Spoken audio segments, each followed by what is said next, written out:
Hi. Hello. నమస్తే అందరికీ. Welcome to my channel. ఇప్పుడు మనం చెప్పుకోబోతున్న story 'my bad boy' episode 273. Story చదివే ముందు ఛానల్‌ని తప్పకుండా కొత్త వాళ్ళందరూ సబ్స్క్రైబ్ చేసుకొని, లైక్ చేసి, షేర్ చేయండి. అలాగే స్టోరీ ముందుగా చదవాలి అనుకుంటే మెంబర్‌షిప్ తీసుకోండి. అలాగే బెల్ ఐకాన్ కూడా ఆన్‌లో పెట్టుకోండి.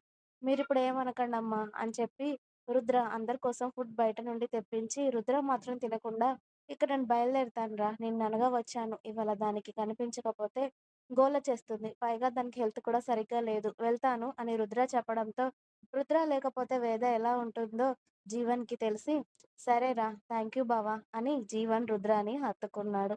ఏడ్చావులే. వేరే వాళ్ళైతే ఇప్పుడు పాతాళంలో ఉన్నా పట్టుకొచ్చి వేసేవాడివి కదరా! సారిక విషయంలో మాత్రం ఎందుకు బుర్రుపయోగించలేకపోయావు? అని అడిగాడు రుద్ర. మన వాళ్ళ దగ్గరకొచ్చేసరికే ఇంత షివరింగ్ ఉంటుందని నాకేం తెలుసురా! ఫస్ట్ టైమ్ చూశాను. ఇంత. చివరికి ఆఖరికి నీ విషయంలో కూడా అంతమంది పోటుగాళ్ళ దగ్గరికి వెళ్ళినప్పుడు కూడా వేయని భయం, ఫస్ట్ టైమ్ భయం వేసింది. అసలు మైండ్‌లో ఆలోచన లేకుండా పోయింది. అది కనబడట్లేదు అన్న దగ్గరే మైండ్ స్టక్ అయిపోయింది తప్పితే, దాన్ని ఎలా తీసుకురావాలి అని ఆలోచించలేకపోయాను నేను. నా కోసం ఇంత దూరం వచ్చావు. Thank you. వేదని అడిగాను అని చెప్పరా? ఇప్పుడు తాళి కట్టాను గానీ, మిగతా ప్రాసెస్ ఏంటో అమ్మ వాళ్ళని కనుక్కున్నాక చెప్తానులే గానీ, భోజనం చేసి వెళ్ళరా అని అన్నాడు జీవన్. వద్దురా దారిలో చేస్తాను. జాగ్రత్త నువ్వు అని అప్పటికే సారిక కూడా ఫ్రెష్ అయ్యి రావడంతో వెళ్ళొస్తారా? వేదకి హెల్త్ బాలేదు. పైగా నేను కనిపించకపోతే అది ఊరుకోదు అని జీవన్ వాళ్ళ అమ్మా నాన్నకి, సారిక వాళ్ళ అమ్మా నాన్నకి కూడా చెప్పి రుద్ర అక్కడి నుండి బయలుదేరాడు.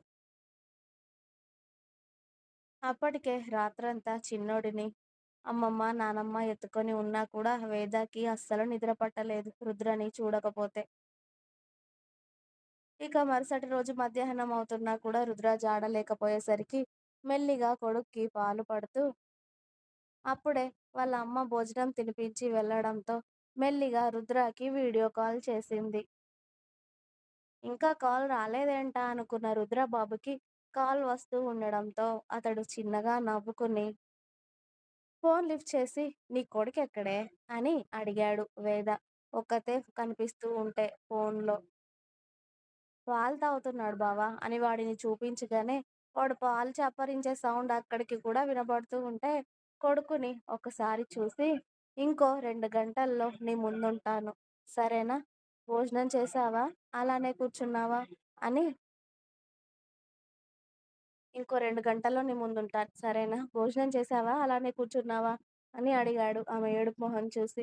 ఇప్పుడే మీ అత్త తినిపించింది. తినేసానులే. టాబ్లెట్స్ కూడా వేసుకున్నాను. చాలా నీకోసమే వెయిట్ చేస్తున్నాను నేను అని వేద క్యూట్‌గా చెప్పడంతో వాడిని పడుకోబెట్టి నువ్వు కూడా పడుకో. నువ్వు లేచేసరికి నీ ముందుంటాను అని చెప్పాడు రుద్ర. ఇక అతడు కారులో వస్తూ ఉండడం చూసి మిస్ యూ బావా త్వరగా రా అని చెప్పి ఫోన్ కట్ చేసి రుద్ర వచ్చేసరికి కొడుకుని పడుకోబెట్టి తను కూడా ఒక స్లీప్ వేసేస్తుంది. మీనాక్షి సుధా గారు వచ్చి చూసేసరికి ఇద్దరు పడుకొని కనిపించారు. ఇక వాళ్ళకి కూడా ఇంట్లో ఏం పని లేకపోవడంతో ముందు రూమ్‌లో కూర్చొని ముచ్చట్లు చెప్పుకుంటూ ఉన్నారు వదిన, ఆడపడుచు ఇద్దరు. సమీర కూడా ఇప్పుడు ఆఫీస్‌కి వెళ్తుంది. చిన్నోడికి 3 నెలలు కానీ అన్నప్రాసన గాని అయిపోతే చరణ్, సమీర పెళ్లి పెట్టుకోవాలి అని అనుకుంటున్నారు అందరూ. రుద్ర రాగానే ఇక సారిక వాళ్ళ ఇంట్లో అందరూ భోజనాలకి కూర్చున్నారు. సారికకి వాళ్ళ అమ్మ బలవంతంగా 2 ముద్దలు తినిపించడంతో తిని సైలెంట్‌గా తన రూమ్‌లోకి వెళ్ళింది. ఇక తనతో మాట్లాడతానమ్మా నేను అని చెప్పి జీవన్ కూడా తన రూమ్‌లోకి వెళ్లి డోర్ లాక్ చేసేసరికి సారిక ఒక్కతే తన రూమ్‌లో బెడ్ పైన అటువైపుకి తిరిగి పడుకొని కనిపించింది. వెళ్ళి ఆమెను వెనుక నుండి హత్తుకొని భయపడ్డావా? అని అడిగాడు.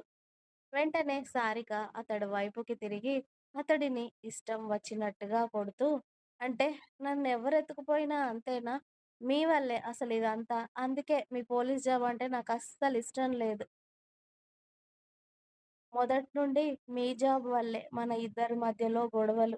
ఇప్పుడు కూడా మీ జాబ్ వల్ల మళ్ళీ మన ఇంట్లో మన పెళ్ళికి ఒప్పుకుంటారో లేదో అని చెప్పి చక్కగా ఓసీగా పెళ్లి చేసేసుకున్నారు కదా నన్ను అని తన కసితీరా జీవన్ని కొడుతూ ఉంటుంది సారిక ఏడుస్తూ.